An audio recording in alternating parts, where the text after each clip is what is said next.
welcome to yet another session of this series Literary Terms, where we are going to look at the terms dramatic monologue and Idylls.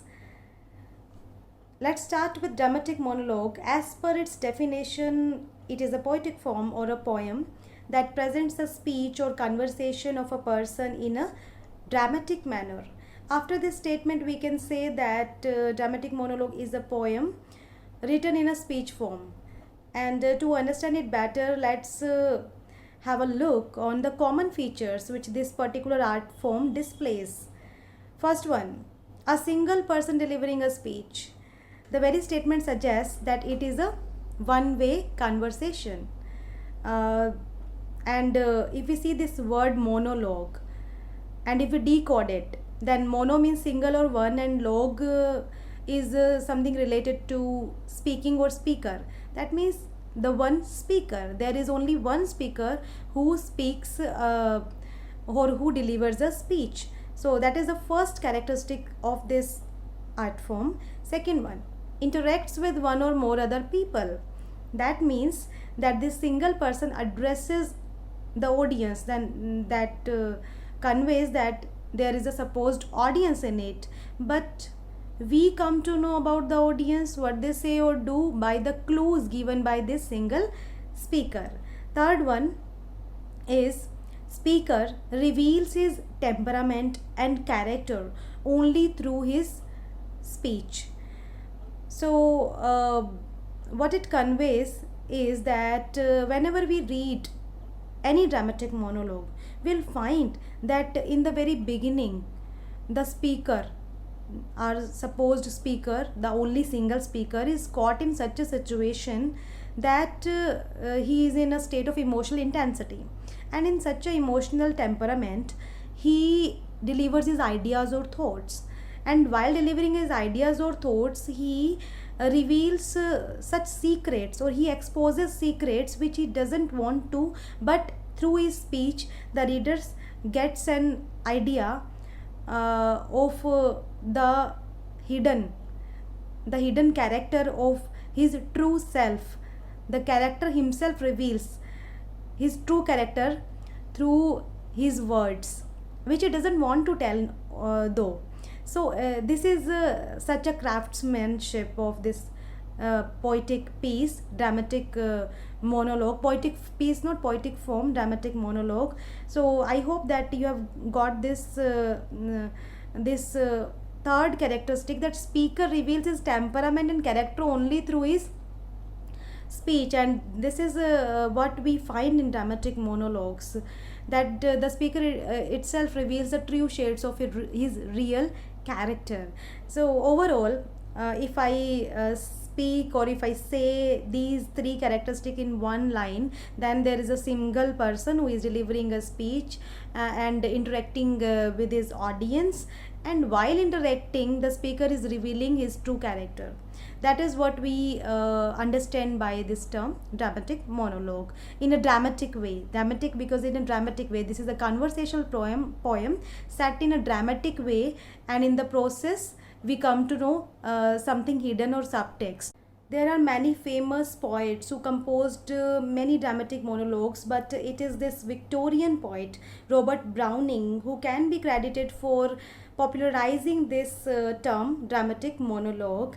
And when we read his poems, then we can also say that his poems are consisting of all the required ingredients which make any poem a perfect dramatic monologue. And one more thing, that very craftily Browning create his characters, that we find that in the attempts of proving themselves how great they are, they end up in telling how corrupt they are. So this is what we can say, that Browning excels in this art, specifically in dramatic monologue. And his one of the dramatic monologues, My Last Duchess, is the fine specimen of such kind of dramatic monologue, where the single speaker is Duke, who is trying to justify himself while talking about his dead wife, Duchess.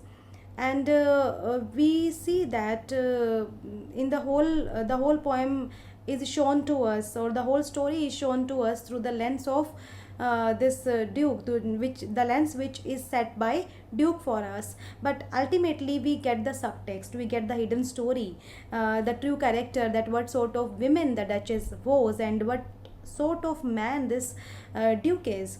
And how we do this, by piecing all the situation together, the manner, the way of expressions, how Browning set this character, the dialogues which has been given by Browning to duke, and by all the things past and present, the readers ultimately come to know about the true character, or the real thing, what is it, the real character. So this is what dramatic monologue provides us, the different thing. Next one, I want to discuss with you the examples of some of the famous dramatic monologues, like the love song of J. Alfred Prufrock by T.S. Eliot. And in this dramatic monologue, Eliot has very masterfully depicted the psychological state of a modern young man who is in existential dilemma.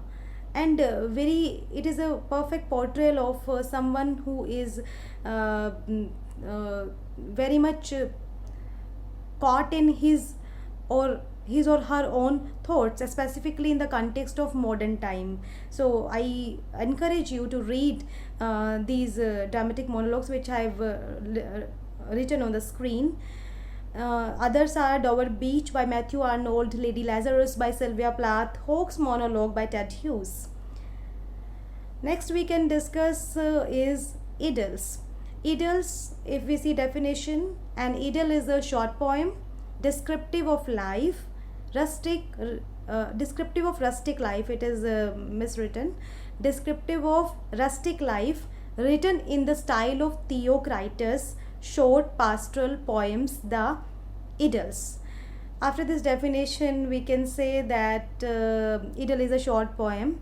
It is something about which tells us about rustic or pastoral life. But in the broad spectrum of types of poems, we need to pinpoint some of those details of this poetic art form, so that we can easily locate this when we have so many multiple types of poems. So how can we identify this particular form? For that, we can see the highlighted words. Short poem, that means it is a poem which is written in short length. And if we go into the origin of this word Idylls, then it is credited to Theocritus, who is a Greek poet, and who is also known as the creator of this term Idylls, because his poems were termed as Idylls.